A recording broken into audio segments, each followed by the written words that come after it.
오는 6월 17일 미국 SEC가 프랭클린 템플턴이 신청한 XRP 현물 ETF의 승인 여부를 검토하는 첫 번째 공식 마감일입니다. 이 날짜가 중요한 이유는 단순한 ETF 심사 일정 때문만은 아닙니다. XRP라는 자산이 제도권 금융의 문턱에 도달할 수 있는 첫 관문이기 때문입니다. 물론 이번 날 바로 승인이 날 가능성은 낮다는 분석이 많지만 SEC가 어떠한 입장을 내놓느냐에 따라 앞으로 XRP의 법적, 제도적 입지에 대한 시장의 확신이 커질 수 있기 때문에 투자자들 입장에서는 결코 가볍게 볼 수 없는 날입니다. 많은 분들이 ETF라고 하면 주식형 펀드 정도로 생각하시는데 여기서 말하는 현물 ETF는 조금 다릅니다. 이건 말 그대로 XRP라는 자산을 실제로 사서 ETF로 포장한 것입니다. 즉 투자자는 직접 XRP를 지갑에 담지 않아도 ETF 매수만으로 가격 변동에 투자할 수 있게 되는 겁니다. 보안, 세금, 복잡한 전송 문제 등에서 자유로워진다는 점에서 일반 투자자나 기관 모두에게 매력적인 구조입니다. 특히 선물 ETF와 달리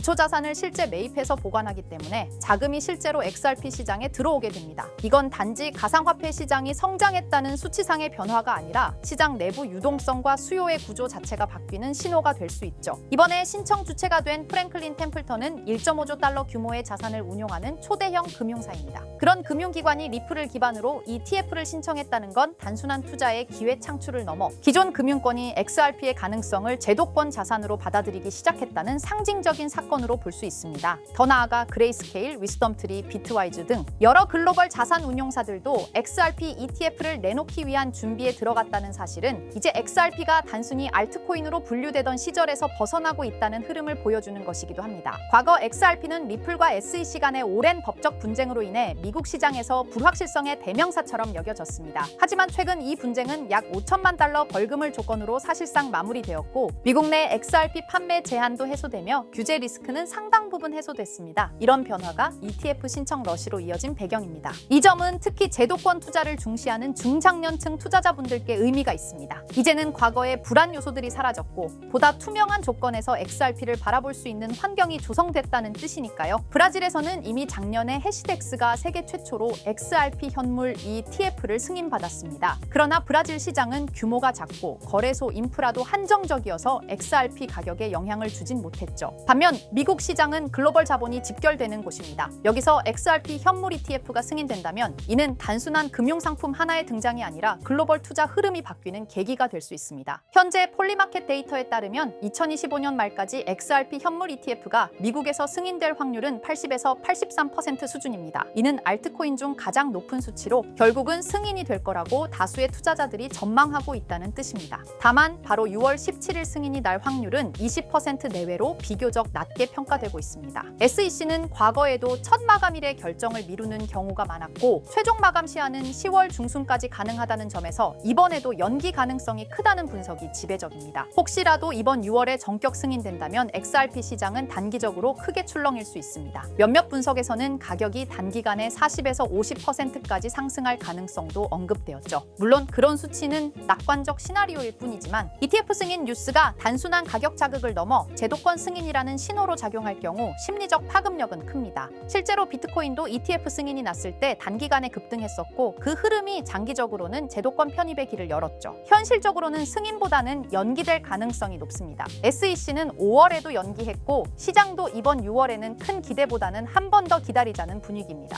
그래서 이번 연기가 이루어지더라도 XRP 가격이 급락할 가능성은 낮다고 판단됩니다. 실제로 4월 연기 당시에도 XRP는 큰 하락 없이 조정을 받는 수준에 그쳤습니다. 이는 시장이 이미 예상하고 있었다는 의미입니다. ETF와 같은 재료는 보통 소문에 사서 뉴스에 판다는 흐름이 따라붙습니다. 그래서 승인 직전까지는 기대감의 상승, 승인되면 단기 급등 이후 일시적인 조정이 나올 수도 있습니다. XRP처럼 이미 시가총액이 큰 자산은 갑작스러운 몇 배 상승보다는 점진적인 흐름이 나타나는 경우가 많습니다. 즉 ETF 승인은 단기적으로 시장의 변동성을 유발할 수 있지만 중장기적으로는 XRP의 신뢰 회복, 제도권 편입, 유동성 확대라는 구조적인 변화를 이끌 수 있다는 점에서 의미가 깊습니다. 자, 그렇다면 결국 리플이 궁극적으로 추구하고 있는 게 뭘까요? 바로 실물자산 토큰화, RWA입니다. RWA는 리얼월드 에셋의 약자로 현실 세계의 자산을 블록체인상에서 디지털화하는 걸 말합니다. 예를 들어 부동산, 국채, 회사채, 주식, 금 같은 자산을 블록체인에서 토큰의 형태로 거래할 수 있게 만드는 기술이에요. 이건 단순히 디지털화가 아니라 유동성과 접근성, 거래 속도를 혁신적으로 개선하는 방식입니다. 리플은 이런 변화가 향후 금융의 중심이 될 거라 보고 자사의 기술 기반인 XRP 레저를 통해 이 RWA 시장에서 핵심 인프라 역할을 하겠다는 전략을 세우고 있습니다. 실제로 리플의 개발 조직 리플엑스는 최근 RWA의 블록체인 전환이 가속화되고 있다며 XRP 레저가 기관용 플랫폼으로 자리 잡고 있다고 공식 채널을 통해 발표했습니다. 그리고 그 연장선상에서 리플은 스테이블 코인 RLUSD를 내놓았죠. 단순한 스테이블 코인이 아니라 RWA 시대를 위한 결제 인프라로서 설계된 것입니다. 그렇다면 이 RWA 시장은 앞으로 얼마나 커질까요? 많은 글로벌 금융기관과 컨설팅 회사들이 RWA 시장이 2030년까지 최소 10조 달러 이상에 이를 것으로 전망하고 있어요. 특히 가트너, 보스턴 컨설팅 그룹 등은 이 시장이 향후 블록체인 산업 내에서 가장 큰 성장 동력이 될 것이라고 평가했습니다. 단순히 토큰을 발행하는 수준을 넘어 실제로 글로벌 자산의 흐름을 블록체인 위에서 운용하는 시스템으로 변하고 있다는 거죠. 전통 금융기관들도 참여하고 있고 RWA 전문 스타트업에 벤처 캐피털 자금이 몰리는 추세입니다. 왜냐하면 이 구조는 기존 금융을 대체하는 게 아니라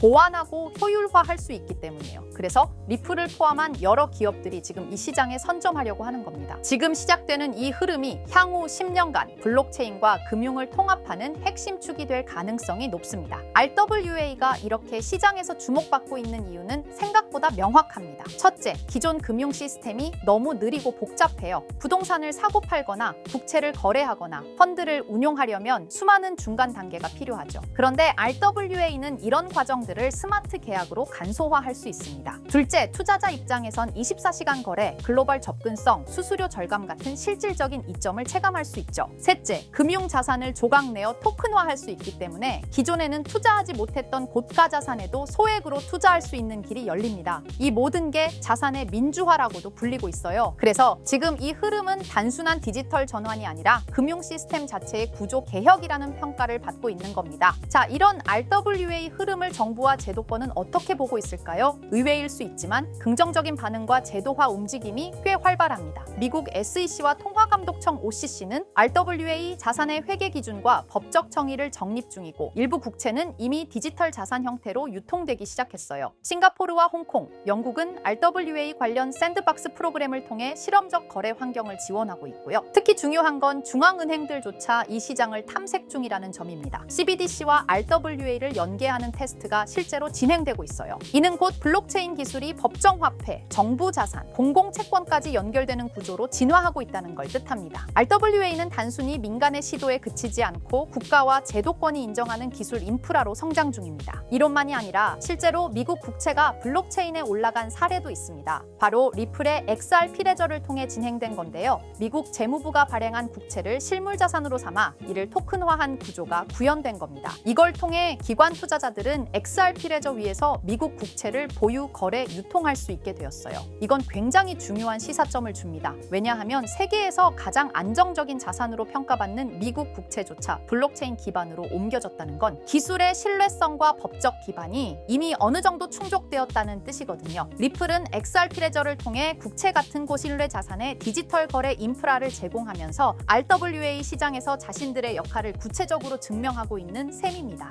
그리고 드디어 등장한 이름 블랙록입니다. 다들 아시죠? 무려 11조 달러 이상을 운용하는 전 세계에서 가장 큰 자산 운용사. 그런 블랙록도 이제는 RWA 시장에 뛰어들었습니다. 블랙록의 CEO 레리 핑크는 이렇게 말했어요. 모든 금융 자산은 토큰화될 것이다. 즉 부동산, 채권, 펀드, 주식 전부가 앞으로는 블록체인에서 거래된다는 의미죠. 그리고 블랙록은 이 시장이 향후 10년 안에 약 30조 달러 규모로 성장할 것이라고 전망했습니다. 단순히 말을 한 게 아니라 직접 자신들의 펀드를 블록체인 형태로 내놓기 시작했어요. 블랙록이 이렇게 움직인다는 건 RWA가 올드머니의 신뢰까지 얻었다는 의미입니다. 블랙록은 실체 있는 첫 RWA 펀드로 비드를 선보였습니다. 이 펀드는 미국 국채 같은 실물 자산을 기반으로 하면서 이더리움 블록체인 위에서 운영되도록 설계됐어요. 스마트 계약을 활용해서 매일 이자가 자동으로 분배되고 투자자는 자신의 자산 상태를 실시간으로 확인할 수 있습니다. 말 그대로 기존 전통 금융과 블록체인의 장점을 섞은 하이브리드형 펀드입니다. 비들은 특히 기관 투자자들 사이에서 디지털 자산 신뢰 신뢰도를 올리는 사례로 꼽히고 있어요. 이 펀드를 통해 블랙록은 단순한 실험을 넘어 RWA의 실전 적용 가능성과 수익성을 동시에 입증하고 있는 셈입니다. 놀라운 건 비들의 현재 규모입니다. 출시된 지 1년 2개월밖에 안 됐는데 운용 자산이 벌써 10억 달러를 돌파했어요. 이는 단순히 블랙록의 브랜드 파워 때문만은 아닙니다. 투자자들이 RWA 구조에 실질적 신뢰를 보내고 있다는 증거이기도 하죠. 특히 일일 이자 지급, 실시간 조회 가능, 안정적인 국채 기반 등 전통 금융의 신뢰성과 블록체인의 유연함을 모두 갖춘 게 크게 작용했습니다. 앞으로 비들처럼 토큰화된 펀드가 더 많이 등장할 가능성이 크고, 이로 인해 RWA 시장은 기관 자금 중심으로 급속히 팽창할 수 있습니다. 지금 우리는 단순한 테스트가 아니라 거대한 판이 바뀌는 현장을 보고 있는 겁니다. 하지만 이렇게 말씀드려도 이런 반응을 보이실 겁니다. 그래, RWA가 유망한 건 알겠어. 그런데 RWA 테마에 어떤 종목을 봐야 하는데? 당연한 반응이에요. 이미 RWA 섹터 안에는 수많은 프로젝트와 토큰이 있고 기술력, 파트너십, 실제 운용 자산 규모 등 종목별로 차이가 꽤 크거든요. 단순히 이름만 들어봤다고 투자할 순 없고 실제로 RWA 생태계에서 실행력 있는 프로젝트를 보는 안목이 필요합니다. 그런데 이런 분석은 쉽지 않죠. 지금 이 순간에도 여러 프로젝트가 제휴 발표를 하거나 블록체인 기반으로 실물 자산을 올리고 있고 그 흐름을 실시간으로 파악하긴 어렵습니다. 그래서 제가 지금까지 영상을 시청해주고 계시는 구독자 여러분을 위해 준비한 게 있습니다. 바로 블랙록이 아직 공개하지 않은 포트폴리오, 그 안에 들어있는 RWA 섹터의 핵심 종목을 공유해 드리려 합니다. 이 종목들은 단순히 가능성이 아니라 실제로 블랙록 및 기관 투자자들의 자금 흐름과 맞물려 있는 프로젝트들입니다. 그런데 제가 이 정보를 어떻게 알게 되었냐고요? 사실 해외에서 활동 중인 펀드 매니저와 개인적인 친분이 있는데요. 그분이 업계에서 꽤 영향력 있는 사람인데 최근 블랙록이 주요 고객을 초대한 비공개 회의에 참석했다고 합니다. 블랙록은 아주 간혹 제한된 고객을 대상으로 향후 투자 전략이나 특정 섹터에 대한 포트폴리오를 비공식적으로 공유하는 자리를 마련합니다. 이번 회의도 그런 자리 중 하나였고 그 안에서 블랙록이 RWA 섹터 관련 포트폴리오 일부를 고객들에게 소개했다고 합니다. 덕분에 저도 이 내용을 간접적으로 들을 수 있었고요. 그 내용을 바탕으로 여러분께 아직 시장에 널리 알려지지 않은 핵심 RWA 종목을 소개해 드릴 수 있게 되었습니다. 자, 바로 이 종목인데요. 블랙록의 포트폴리오에 적혀있던 내용에 따르면 예상 수익률이 무려 1200% 이상이었고요. 이 종목은 유럽계 은행과 실물 자산을 연결하는 토큰화 인프라를 제공하는 프로젝트입니다. 구체적으로는 부동산, 국채, 에너지 크레딧을 블록체인 기반으로 전환하는 기술을 가지고 있어요. 특히 지난해 스위스 정부와 파일럿 테스트 계약을 맺었다는 점에서 기관 신뢰도가 굉장히 높았습니다. 그리고 현재는 미국 내 RWA 법률 규정에 맞춰 토큰 발행 플랫폼을 구축 중이에요. 무엇보다 블랙록이 중장기 포트폴리오의 핵심 비중으로 담았다는 점, 이게 핵심입니다. 제가 해당 종목을 영상에서 바로 공개해드리고 싶지만 이걸 영상에서 공개해버리면 유튜브 가이드라인에 있는 자본시장법을 위반하기 때문에 코인 정보를 부득이하게 가려놓은 점 양해 부탁드립니다. 그래서 종목을 공유받고 싶으신 분들은 지금 화면 상단에 보이는 제 개인 번호 010-2374-4693 이 번호로 정보라고 문자 남겨주세요. 정보라고 문자 남겨주셔야 제가 제 채널 시청자분이신 걸 확인하고 종목을 공유해드리니까요. 꼭 정보라고 문자 남겨주세요. 당연히 종목 드리면서 어떠한 금전 요구도 드리지 않습니다. 여러분은 정보료라 생각하시고 구독과 좋아요만 눌러주셔도 제게 큰 힘이 됩니다. 블랙록은 이 종목의 예상 수익률을 1200% 이상으로 바라봤었는데 그래도 혹시 모르니 큰 욕심은 내지 말고 일상생활에 지장 없을 정도의 소액으로만 담아보자고요. 1000%만 상승해도 100만 원으로 1000만 원을 만들 수 있는 수익이에요. 만족 못하실 수익은 아니잖아요. 저는 항상 여러분들이 안전하게 투자하셔서 높은 수익을 보셨으면 하는 바람입니다. 문자 주신 분들은 앞으로도 제가 유망한 종목이 있으면 바로바로 공유해 드릴 거니까 천천히 꾸준하게 같이 수익 챙겨보자고요. 자, 오늘 제가 준비한 영상은 여기까지입니다. 다음 영상에는 더 알찬 영상으로 찾아뵙겠습니다. 오늘도 시청해 주셔서 정말 감사합니다.